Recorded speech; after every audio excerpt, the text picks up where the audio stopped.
বন্ধুরা welcome back to my channel. তো দেখতেই পাচ্ছ পানকৌড়ি সবার প্রথমে। তো পানকৌড়ি আমাদের তো অনেক পুরনো দিনের বাড়ি, সেহেতু পুকুর আছে। পুকুরে রোজ পানকৌড়ি আসে মাছ খেতে, ছোট বড় সব মিলিয়ে মাছ আছে আমাদের পুকুরে। আর বকও আসে, পানকৌড়ি আসে, ডাক পাখিও আসে। আমি সুযোগ পাচ্ছি না ডাক পাখি এগুলোর যখন দেখতে পাবো আবার তোমাদের সাথে ভিডিও শেয়ার করব। আপাতত দেখো পানকৌড়িটা গাটা শুকাচ্ছে, শুকিয়ে টুকে আবার উড়ে চলে যাবে।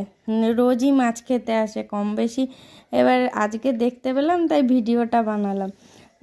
আর আমাদের পুকুরে ছোট বড় সব ধরনের মাছ আছে। তো এরপরে নেক্সট আমি চেষ্টা করবো, এই যে বক দেখো উড়ে যাচ্ছে।